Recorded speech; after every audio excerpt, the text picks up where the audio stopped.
Welcome to Politics Done Right. I am your host, Egberto Willies.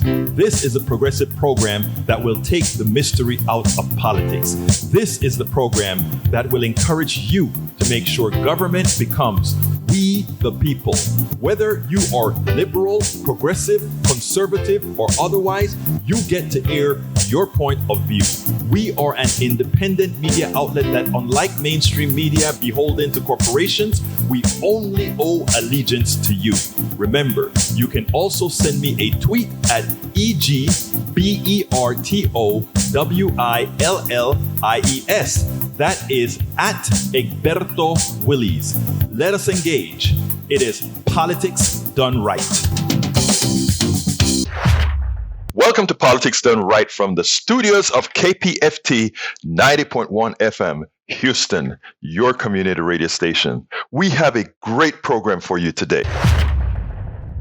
Welcome to another edition of Politics Done Right. I'm Egberto Willies, your host. Today we have, once again, our special guest, Marlon Weems, who is AKA the Journeyman, a man who spent 30 years in finance, 10 of those on Wall Street. Global investment banks subsequently hired him to help them decipher development in the financial and socio-economic landscape. Marlon points out that mainstream news rarely drills down enough to give a true picture of what's happening, let alone what it all means, and henceforth the need for writers like the Journeyman.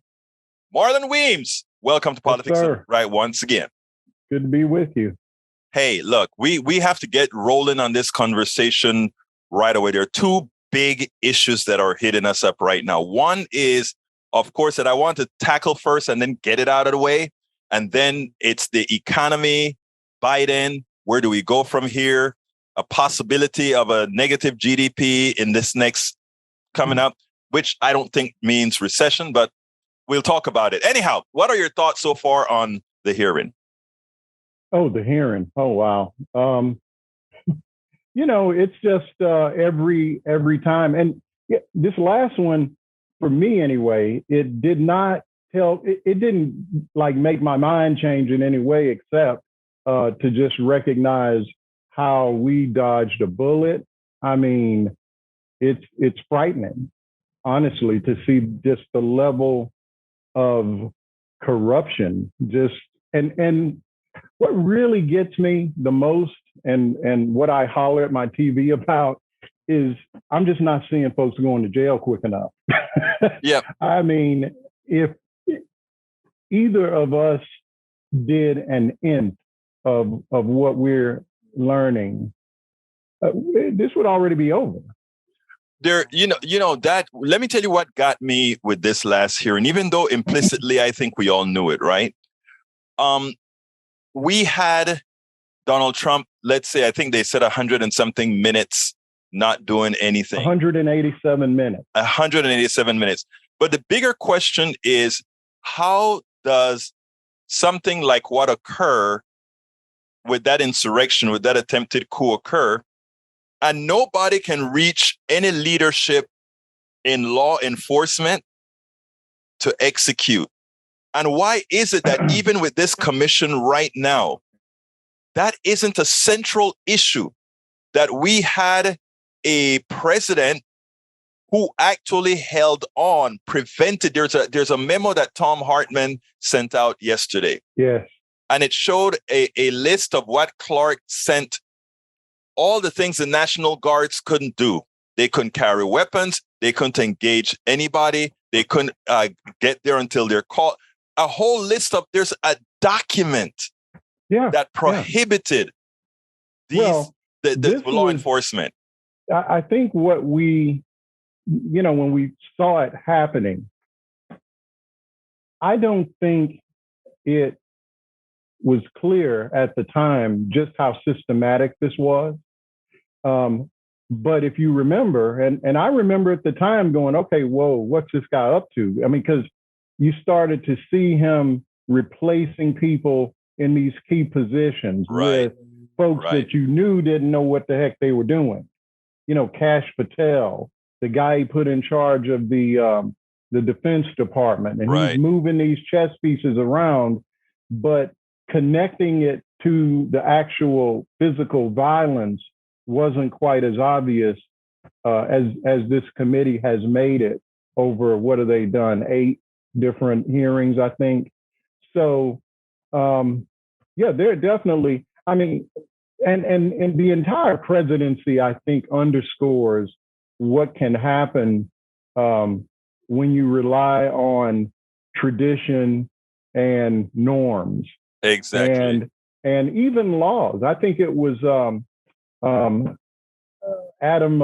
Kinzinger, I think is that his name? Yeah, Kinzinger, yes. Kinzinger.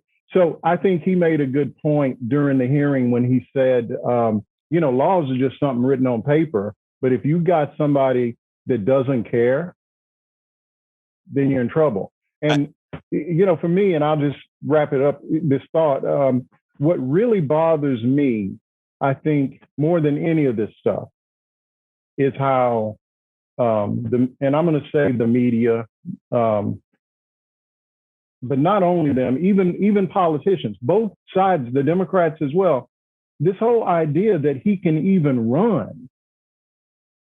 How in the world do you have a guy that everybody knows tried to overthrow the government, and he's talking about trying to be president again? This guy shouldn't be able to be dog catcher. Honestly. Let me tell you something, Marlon. Whenever some people speak about others having privilege, people sort of get upset. They say, "Oh, that's not true. What kind of privilege do I have?" Or look at folks in Appalachia and look at, there's no privilege.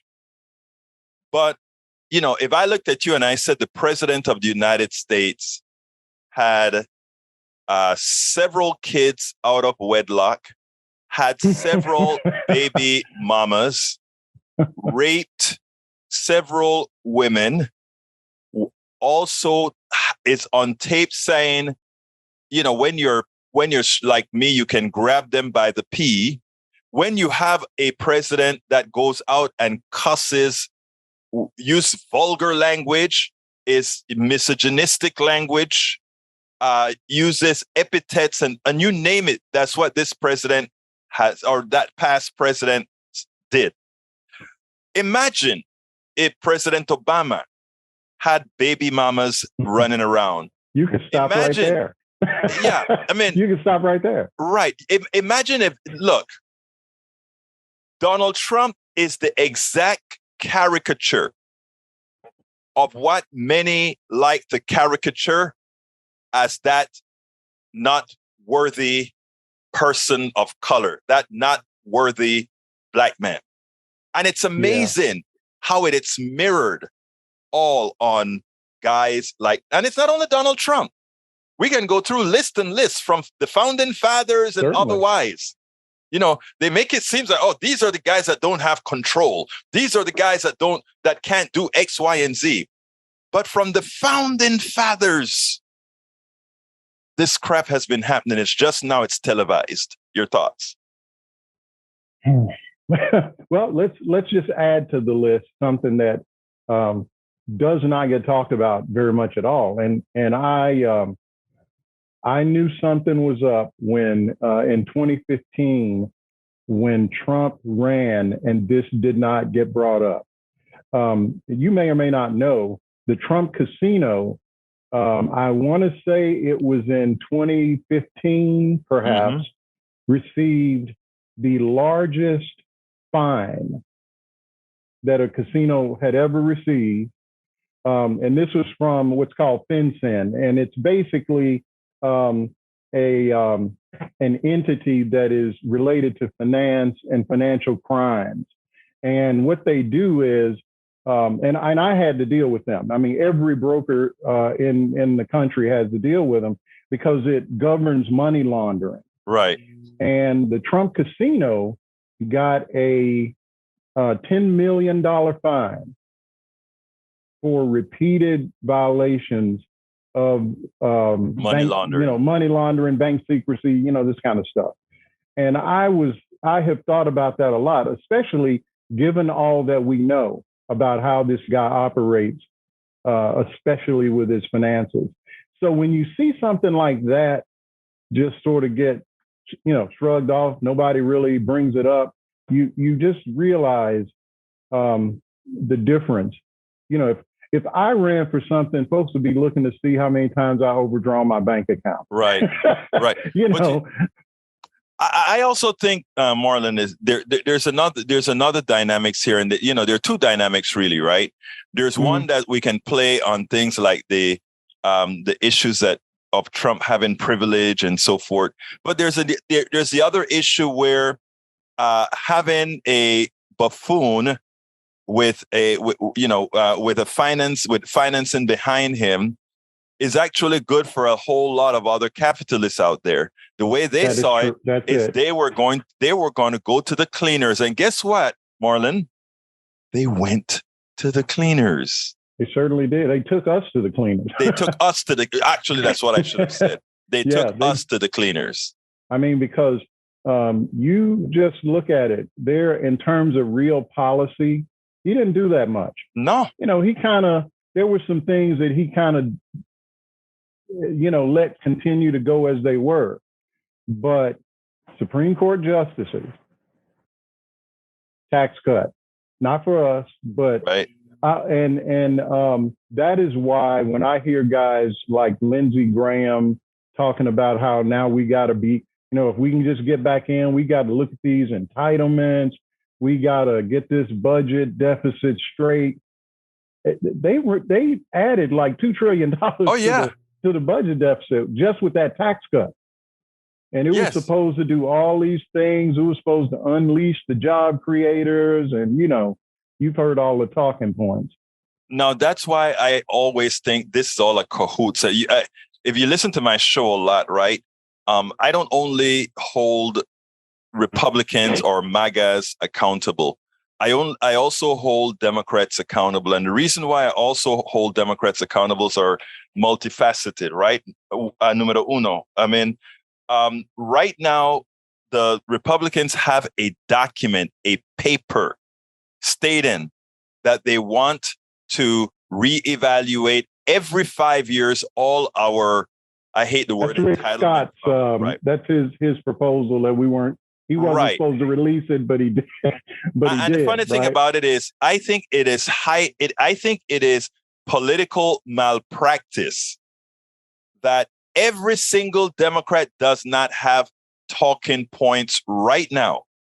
That every time they're in front of a camera, every time they write an article, every time they write a blog that says, do remember your Social Security is subject to expiration in 5 years. And of course, you put it in better words and simpler words than I'm probably capable of saying. But I think it is political malpractice. And that's where I say too often, and I don't know if you believe this, I always differentiate us into 4 parties, right? MAGA, Republicans, neoliberal Democrats, and progressives. And what I find, that's fair. Yes. And what I find is that there is so much commonality between neoliberals and Republicans that the neoliberals are always trying to keep the progressives in check. In other words, we have Build Back Better that was split into 2 pieces. Oh yeah. It was immediately evident. You knew what was going to happen. And it just,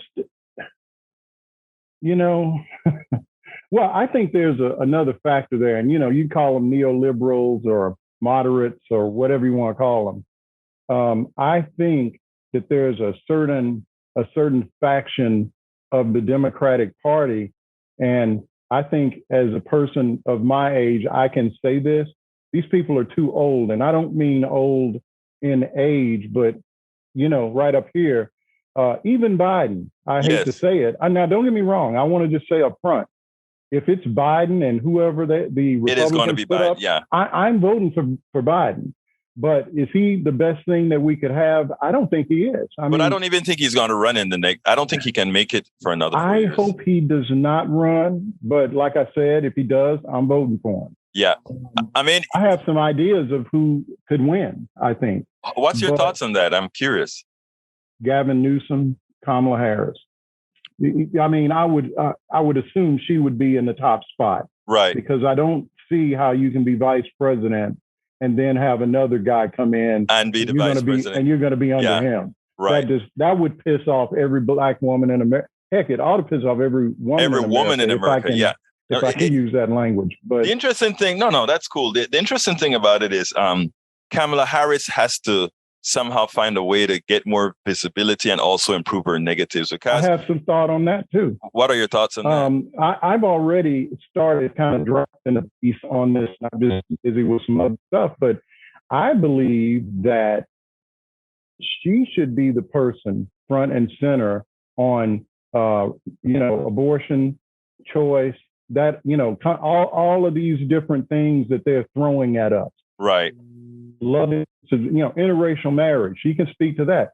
I think Biden says the right words, but, and no knock on him, I don't think he believes it as strongly, or at least he doesn't articulate it as strongly as he should. So I think, talk about malpractice. I think she should be out there every day talking about these issues and setting herself up, because that if Democrats can't pull, what is it? White women tend to vote Republican, but on this issue, it's not just Democrats that need reproductive health care. And Marlon, that is why I think when I talk about democratic malpractice on purpose, etc., I think so much about what's occurring today. There is absolutely no way Republicans, who I call, there's no way the Talibanization of the Republican Party can effectively win in 2022. And all these prognostication about it's going to be a landslide for Republicans and they're going to take the House and the Senate, that only happens with democratic malpractice. In other words, there is nothing appealing that Republicans are offering right now. When I say nothing appealing, it's deeper than nothing appealing, right? It is that it is a detriment to your health. It's a detriment to so much. And the problem is most Americans are not listening to the news like you and I are. Most of them are going to church. They're going to the parties. They're going to the bars. They don't want to be bothered with this kind of stuff until it's right up on them. So if somebody calls them, "Are you happy with what's going on?" "No, prices are high." But nobody's telling them, well, here I have a whole piece on supply chain. I have a whole piece on inflation. All of this is fraud. I have a whole piece on all of this. And it's funny because I was on a Muslim TV. And the guy was shocked of the things that I was saying. And he was like, "Wait a minute, are you saying there should be an oil glut? Are you saying that the oil prices should?" I'm like, look, I'm saying it out loud. The oil guys already know it. They know it. And they're the thing about the stock market and all of that is your word can influence pricing. But eventually the glut comes to pass. And, I was explaining this to the guy off record, and I said, let me tell you something. Everybody talking about, okay, Russia's oil off the market. I said, If we want to be honest, the price of oil should be falling, not driving up. Russia's oil is still on the market, and it's being sold at a discount to China and India. That means that the oil that China and India would have been otherwise buying off the other markets are still there. That glut's going to show up. And you know how we solved it? And you know what else the oil companies did, Marlon? They started shutting down refineries. Oh, that's the new excuse.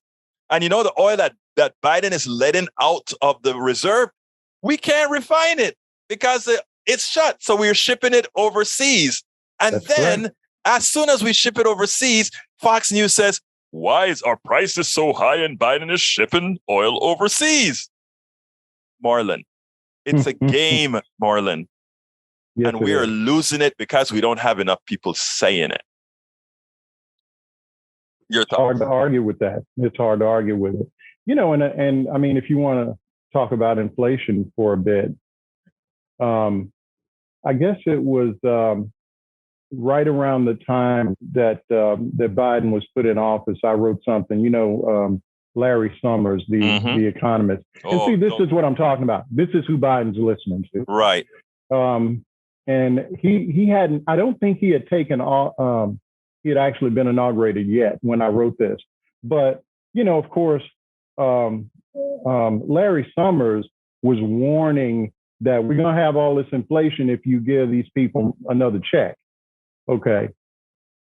And now that inflation has happened, I'm seeing these articles. Oh boy, Larry Summers was right. And I'm kind of like, well, hang on a second. Okay. Maybe he was kind of right. And I'm not going to say that, that second or the last. I don't want to interrupt you. I'm not going to interrupt you till afterwards, but he's not right. But go ahead. Well, and I'll prove it to you later, but go ahead. Oh, I'm going to say, we may be on the same page here. First of all, a lot of this is price gouging.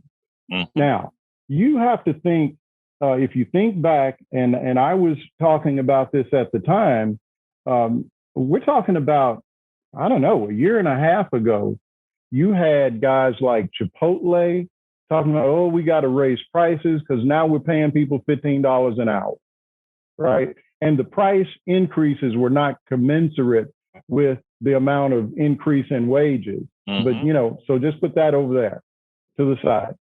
And in the meantime, they also were paying their CEO something like $30 million bonuses, mm-hmm. and, this kind of thing. So as perverse as that is, that's part of it.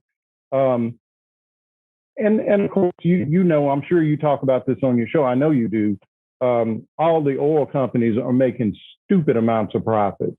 Okay, it's not like they're just getting by and they're just having to raise their prices. Okay, but the thing that not many people talk about is this: when you look at stimulus, all total, all the money that CARES Act, all of that stuff. I think it totals to something in the neighborhood of $5 trillion. Mm-hmm.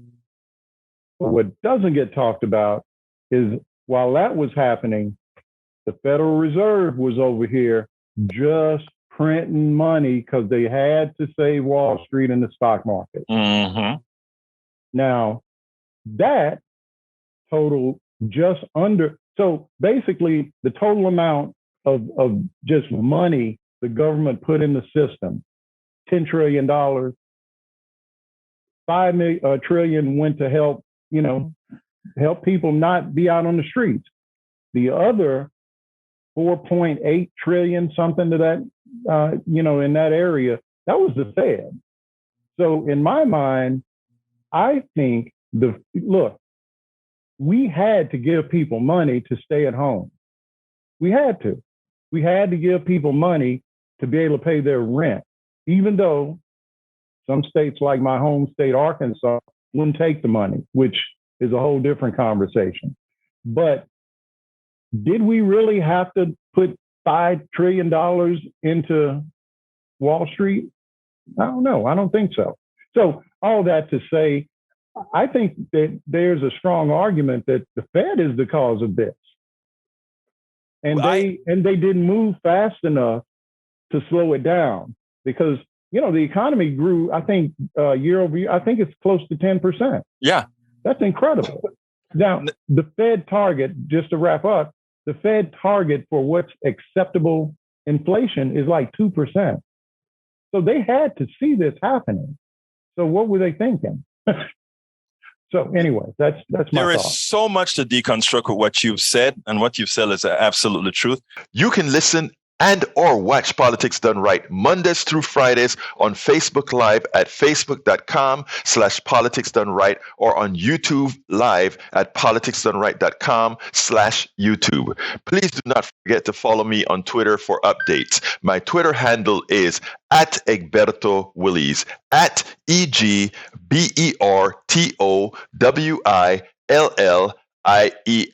But don't you forget, listen to us live on air at KPFT 90.1 FM on Thursdays at noon and at Fridays at 11 a.m. all Central Time. Please get one of my several books out there. As I see it, Class Warfare, the only resort to right-wing doom, for a contribution of $120. It's worth it. How to talk to your right-wing relatives, friends, and neighbors for a contribution of $120. How to make America utopia, take away the economy from those who rigged it, for a pledge of $120. Get any 2 of those books for $200, any 3 of those books for $250. The contributions from my books go directly to support our station, KPFT 90.1 FM. Alternatively, folks, please get your basic KPFT only membership for $40, a Pacifica only membership for $25, or choose from one of our many other gifts for your contribution. Just go to kpft.org, choose Politics Done Right for the program, and select an option either for our books or something else to support the station. It is definitely worth it. I want to remind everybody what inflation is, right? Inflation is simply the increase in prices, and increase in prices can occur for several reasons. There's a shortage, so people are willing to pay a lot more for something that more people have to fight over, or simply price gouging. My contention is, if you are going to the store right now, don't think your eyes are lying to you. There was never a line that you had to form for gasoline. There was never a line that you had to form for milk.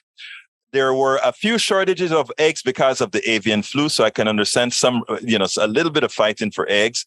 And the problems with microchips, which is true, it's because, again, of the charlatanes that we have running our corporations right now, who decided that they wanted to manufacture all, if not the vast majority of their chips overseas, at the same time that they had something called just-in-time inventory, which means they didn't keep a ready supply of these chips at home because they didn't want to keep inventory. So because they don't want to show that on the balance sheet. Exactly. So it's important for people to understand this. All of today's inflationary pressures are caused by corporations who are still giving their executives big bonuses for charging higher prices on less products and making bigger profits. And it's deeper, because I want folks to understand this, right? Whenever you talk about supply and demand, it's real. It's happened to be the capitalist system that we run in.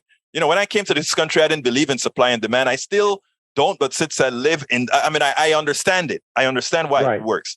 But what I'm saying is we shouldn't have a supply and demand problem in certain parts of the economy. We shouldn't have. In other words, that means the following, right? Here's the deal. Summers, he was extraordinarily pissed off that we were going to give the little man some money in his pocket because it could be inflationary. Why would it be inflationary? Because the corporatists, the capitalists, know that you have more money in your pocket. And because you have more money in your pocket, you will be willing to pay more for services and products. It's not magic. It's supply and demand. There's more supply of money. And I'm going to raise my prices as high as I can until you don't have the money to spend it. Because remember, and tell me if I'm wrong here, Marlon, have you had any problems finding any major products that you need to survive? Oh, not now. 2 years ago, maybe, when, so for example, I tried to buy a bicycle. It took me months because all of the guts of a bike now are made overseas. In China. So I had to, they assemble it here. But, like the chain and the derailleur and all of that stuff, it comes from China, and then they just put it on the frame of the bike when it gets here. But the majority of things that we in the last year, no.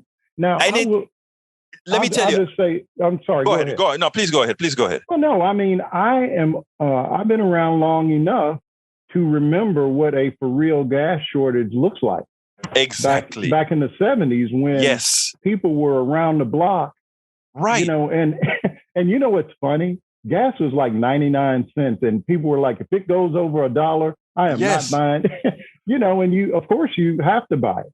Marlon, it is so, but what you're right. But what I keep driving at is this inflation, as you also said, is price gouging. Look, and not only that it's price gouging, the reason for it is bad corporate management. And then we are asked to pay the price for their misdeeds. But here's the other part that gets me, right? Anybody who is saying we shouldn't give money to the least because it could be inflationary is saying one important thing, that only those who have money have the right to spend what they have on what they want. Because it is actually saying that, well, look, we are not going to tax those people who are making all these big profits now. They can afford just about anything, but we're not going to give those kids some milk, those kids some bread, because if we give them more money to spend into the economy, it's going to be inflationary, as opposed to saying, okay, if you want to work under that capitalist model, well, then let's take the money. If you don't want it to be inflationary, take the money from the rich in taxes and then immediately shovel it they don't want to do that to the either. other side. But what I'm saying is, if you're so concerned about controlling inflation and you don't want to increase the money supply by giving to the poor, then take it from those who have gotten it on the backs of the poor, right? Well, that's a nice theory. I know. But the thing is, and I think when you look at it that way, you expose how disingenuous some of these arguments are. And so, for example, I was reading, again about my home state, Arkansas.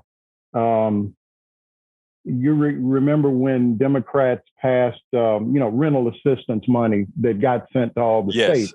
And I mentioned earlier, they didn't take the money. Mm-hmm. And, this is the same kind of thing we saw with the Affordable Care Act. Texas don't take the Medicaid expansion. We're not going to take this money. I think my current state, North Carolina, still has not, because we got a Republican legislature. Right. So, there's that. But in Arkansas, you got a state with a surplus. Mm-hmm. And, and people are hurting. I mean, they still haven't fully recovered from COVID. And the other day, I think, it was Asa Hutchinson, who's the governor there, said, well, we didn't take the money because our economy is doing good. Anybody that wants a job can get one. Well, not if you got COVID, and some people can't go to work. I would not go to the office. I got, I'm too old. My blood pressure's too high. I don't need the risk of of getting around some person who refused to get vaccinated. There you go. I can't. I'm just not going to do that. Fortunately for me, I work from home. But in a state like Arkansas, there's probably not a lot of poor people working from home. Exactly. And again, and they those don't are the want to do anything to help these people. Yeah. Well, yeah. And you know what is sad about that? In places like South Carolina and West Virginia and Mississippi, the poorest states, their leadership, their Republican leadership is a clear and present danger to their health, a clear and present danger to their finances, a clear and present danger to their existence. And somehow, and I'm going to put that on many times on us, because I was just listening to a TikTok by a good friend of mine, Cody Polk. He ran for state house here. Mm-hmm. He's now a professor at a university. And he said, you know what? We don't need all of the rural voters. Right now, we're getting probably 20-25% of them. We just need a little bit more. And he said, but we got to go in there, and we have to go in there with some sort of humility, not that we are the know-all. We have to go in with some sort of humility and talk to these guys and invite these guys in, because the caricature that the right has made of people like us, those people that you can understand how they feel, what they feel. And, everybody wants to, we talk a lot about race. Every Democrat does not live in Manhattan. I mean, thank you. I'm in, now, granted, I'm on an island, like a walk from the beach, but right. It's considered rural North Carolina. Right. And around me are, a whole bunch of Let's Go Brandon flags and a whole bunch of, Trump flags and all of that. But if you have a conversation with somebody, now you're going to change everybody's mind, probably not. but you give them something to think about. Eggs. You know, You plant the that's seed. all it is. Give them something to think about. Yes. And you don't have to, you know, I'm not going to, I mean, and from time to time, I'm out having a beer or something. And, you know, I will have guys, my neighbor, the guy with the Let's Go Brandon flag. I was at a block party the other day and he starts probing me. He's an older guy. What do you think about, you know, this trans thing? You know, what do you think about? Right. He knows who I am. I mean, what kind of, you know, my point of view, in other words. I don't beat him over the head with it. I let him. You don't have to. No, you don't. And I just, you know, I answered him. I didn't take the bait that he was trying to, you know, and you know, it went fine, is all I'm saying. And that's all you got to, you know, I wrote this book called It's Worth It, How to Talk to Your Right-Wing Relatives, Friends, and Neighbors. Okay? Yeah. And the reason I wrote that book is exactly for what you're talking about. You don't have to, I go to, look, I've been to Tea Party events where I was the only Black guy that's a real left-wing progressive. Okay. Mm-hmm. And when I left there, these people loved me. They wanted me to come back. Hey, are you going to be back and have some drinks with us? And they don't agree with me. Right. But you plant that seed. You know what? I don't even think you have to even mention politics when they get to know what kind of person you are. Right. It's really difficult to hate somebody, you know, when you've gotten to know them and you see that they're not a monster, but they don't agree with you on anything. And I'll just throw this in. I think, and man, I never thought I would say this, but I think what Liz Cheney has done is going to go a long way. You know, just when we look back on this, if we can make it through, you know, all this stuff going on, I would never vote for Liz Cheney. But just to see at least one politician who would say, you know what, screw my job. Screw if I get reelected again. This is wrong. I'm going to speak out. And she's done a good job. And I think the smartest thing that committee has done is they've let her just kind of let her take the lead, like this last one, especially because Benny Thompson was out. You know, how can Republicans look at her and, you know what is so funny? Voted with Trump 90% of the time. Benny Thompson didn't even have to cede the position to her in the way we run meetings today. He could have done everything from where he was with COVID, but he wanted to cede that spot to her for this last thing. I mean, we talk about Democrats not getting it right, but the way that committee got it right. But I'm so impressed. I am going to say something. I didn't think it was going to be like this. I didn't either. I'm going to tell you something, right? I am so impressed with Liz Cheney. And let me tell you how impressed I am with Liz Cheney. If we were to run in for president, if we were going to bring a Democrat that is going to say, I'm going to do something but we know is a farce, that is nothing but a neoliberal. People always ask, I'm going to preface it with this. People always ask me why I love living in the South and why I love living in Texas and I'm in a red area and all that kind of stuff. And one of the things I always tell them is I always know where I stand. I can go to the Northeast and I can have people simulate that they like me. I can have people simulate that they're so much more progressive than those darn rednecks in Texas or South Carolina or wherever. But I'm going to tell you something. Living here for several decades, and I've been to I go to conferences all over. And like I have written at Daily Coast, the most progressive conference in there. Some of the most prejudiced and people that take advantage of those of us that look this way are those who call themselves progressives. And it is amazing that, like I said, a lot of times these conservatives, they want to make a point that they are not who we know many times they are. They're trying to make a point. But I tell you something, you better make your point if you're a progressive you better live up to your values. I say that for one specific reason. I am tired. And when I say tired, I mean tired. When I look at what we've brought all these Democrats and progressives to do in 2018, 2020, and told them, yes, we just need you to vote and get this stuff done. And to see that we have not pressured a mansion or a cinema into doing what's right. Because let me tell you something, Marlon. You can talk about,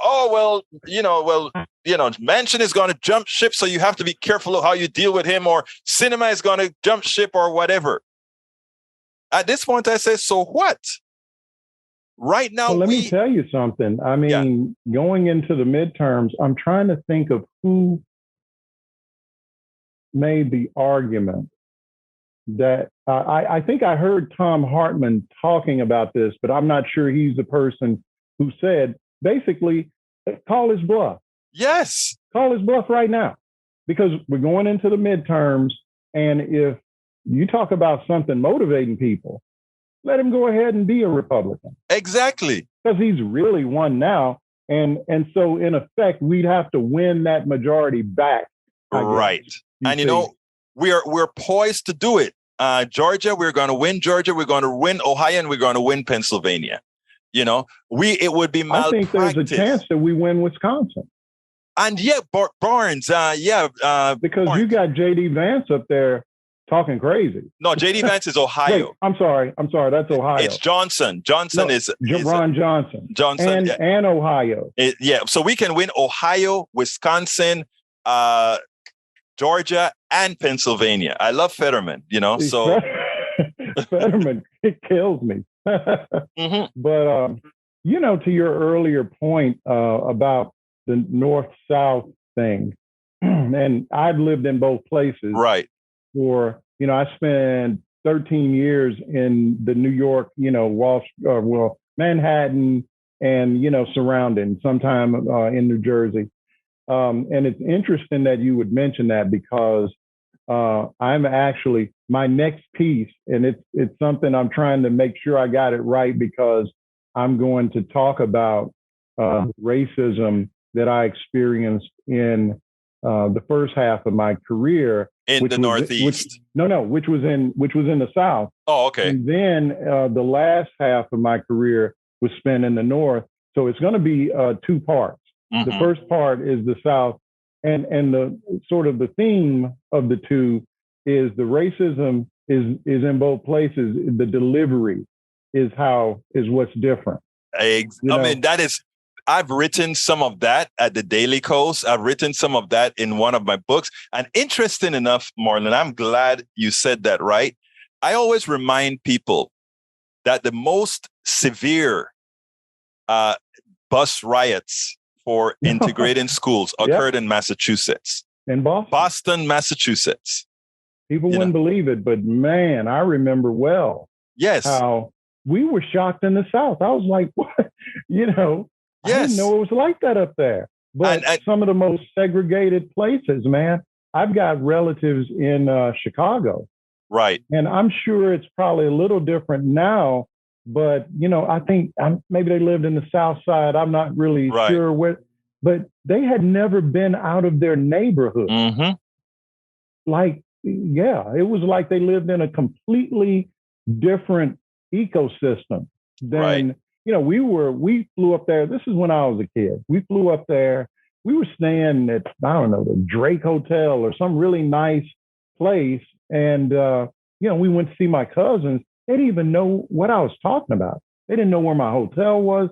They'd never really been downtown, never been to a baseball game, just totally enclosed. Right. And it's still like that in a lot of these major cities.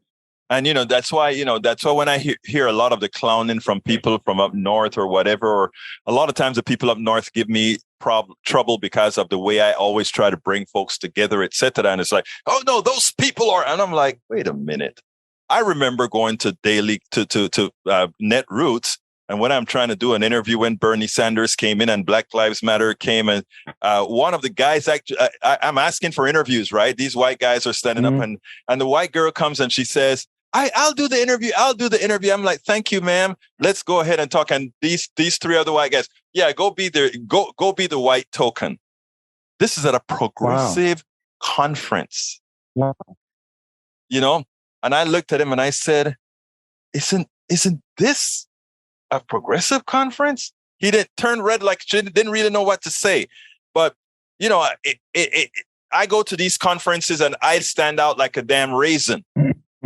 Let me tell you something, Egberto. I ran a trading desk for a lot of years. And at the time, I think there were maybe 4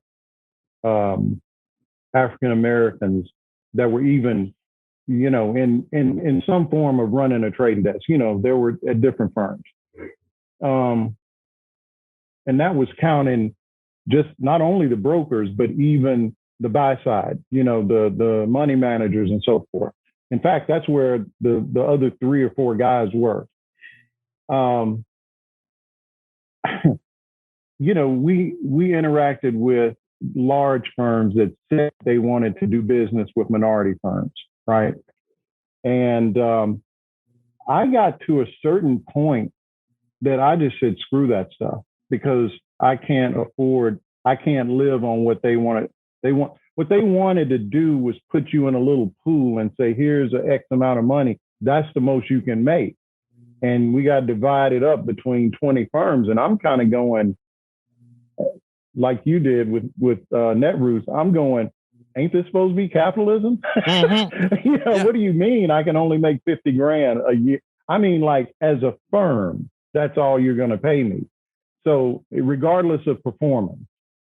And I actually had a guy, I won't say what firm it was, but when the financial crisis hit, he got laid off, and suddenly the only job he could get was on the other side of the fence. So he was coming to me as a vendor, wanting my business. But he was hoping that I would forget how he was a roadblock to me getting business at the asset management firm he worked for. And this guy actually said this to me. He was, this, I won't get too technical, but a trading product that he wanted me to use. And in effect, I was routing all my trading business through his firm. Right. Well, his product was not as good as what I had on my desk. But I asked him, why would I do that? I have a trading desk. And this guy actually said to me, well, you're a minority firm. Y'all can't trade. Yeah. And the guy, my colleague that was in the meeting with me, kicked me under the table because he thought I was, and he was probably pretty close to right. He saw something on my face that let him know, Marlon is getting ready to lose it here. But yeah, this guy actually said that to me. And, well, I don't even understand what that means. Well, no, the trope, it's kind of like black folks can't swim, Okay, so in other words, nobody's going to want to do business with you anyway. The biggest argument that I faced, and they shift, it was at first when minority-owned firms began to rise. Right. Firms like Blaylock, Williams and Company, the like. What you would hear would be, we want to do business, but y'all don't really have enough capital. Your balance sheet is too light, and we wouldn't want to give you some business and something go wrong, and then you go bankrupt and we look bad. And as firms, what guys did was they partnered, Blaylock partnered with Bear Stearns years ago. That's kind of how they came out of the box. And these firms built, Williams, I think probably, they have considerable capital, Loop Capital in Chicago. You can't really say that now. And so then it would be, you don't really have the personnel that, we're just not sure you can handle our kind of business. And I was able to overcome pretty much all of that, but you still had the mindset from some people that they were taking some sort of undue risk dealing with a black firm. And, let's face it, just the last 5 or 10 years, you've seen firms blowing up all over the place for doing stupid stuff. And they're not black. The black firms, Williams Capital has probably been around, 20-something years at least, maybe going on 30. So they know something. Same thing with Loop. Loop started in the 90s, I believe. And how many of them how many of the other companies have blown up? Quite a few. Marlon, look, this chat that we're having here as usual, has always been great. And we always transition into very, very important topics that, it touch on many who are listening to me. Why don't you give me a closer so that we can get out of here? Well, I think, we've got a couple of things that just have to be addressed. Obviously, we have to have some accountability in the government. So that's one side of the coin. And then the other side, from my point of view, is that, as you have said, Democrats have really got to get their, and I hate to say message, I think it's more like the mindset has got to change.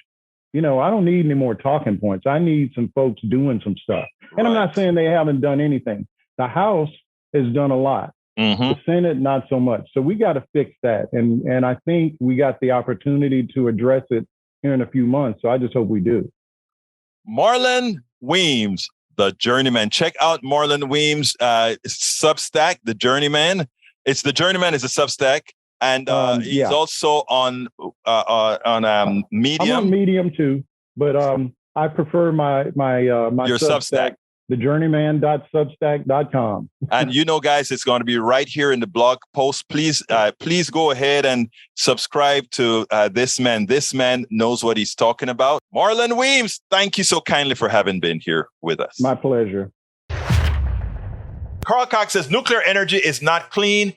Radioactive waste is highly radioactive, poisonous. It's deadly. Accidents at nuclear power plants causes the radiation to spread. Great distances causes cancer. I am of two minds with nuclear energy. There are some environmentalists that are absolutists. Absolutely no nuclear. Absolutely no gas. Absolutely nothing, right? And I always ask them to give me the plan to do it. And based on how we run and even the things that we want, or me transmitting over the internet, we as environmentalists have to come out, in my humble opinion, with a plan. The plan is not going to say oil zero tomorrow. It's not going to happen. Well, they'll never say oil zero because oil is actually used for other products as well, right? Even synthetic oil from corn, etc., used to make plastics, etc., right? So we have to come with a believable plan. And I don't know. That believable plan just may include modular nuclear energy. If we really have to generate high amounts of power and we not yet have the back-end store for windmills, for wave energy, for solar energy, and all these other guys. I am simply speaking from a practical standpoint where we must have X amount of energy. We got to do all these calculations. Come out. And look, like I said, I have not yet seen the transition that is something that most people are going to live with. Ultimately, if we don't change, we are going to cook to death. But we also have to come out with something sensible, doable, and pragmatic. So, Brother Cox, I am not going to shut the door on future instantiations of nuclear energy that works a bit more safely than they are today. Please get one of my several books out there. As I see it, Class Warfare, the only resort to right-wing doom, for a contribution of $120. It's worth it. How to talk to your right-wing relatives, friends, and neighbors for a contribution of $120. How to make America utopia, take away the economy from those who rigged it, for a pledge of $120. Get any 2 of those books for $200, any 3 of those books for $250. The contributions for my books go directly to support our station, KPFT 90.1 FM. Alternatively, folks, please get your basic KPFT only membership for $40, a Pacifica only membership for $25, or choose from one of our many other gifts for your contribution. Just go to kpft.org, choose Politics Done Right for the program, and select an option either for our books or something else to support the station. It is definitely worth it. You can listen and or watch Politics Done Right Mondays through Fridays on Facebook Live at facebook.com/Politics Done Right, or on YouTube Live at politicsdoneright.com/YouTube. Please do not forget to follow me on Twitter for updates. My Twitter handle is @Egberto Willies, @EGBERTOWILLIES.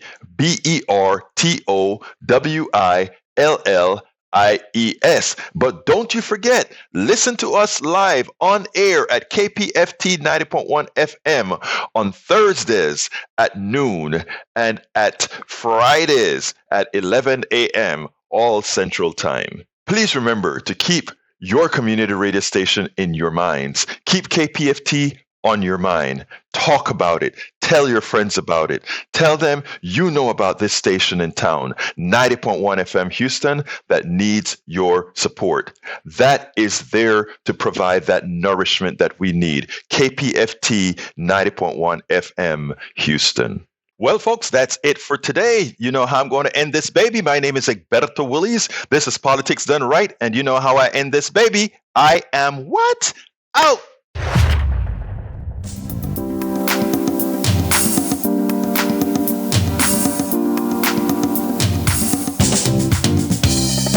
Welcome to Politics Done Right. I am your host, Egberto Willies. This is a progressive program that will take the mystery out of politics. This is the program that will encourage you to make sure government becomes we the people. Whether you are liberal, progressive, conservative, or otherwise, you get to air your point of view. We are an independent media outlet that, unlike mainstream media beholden to corporations, we only owe allegiance to you. Remember, you can also send me a tweet at EGBERTOWILLIES. That is at Egberto Willies. Let us engage. It is Politics Done Right.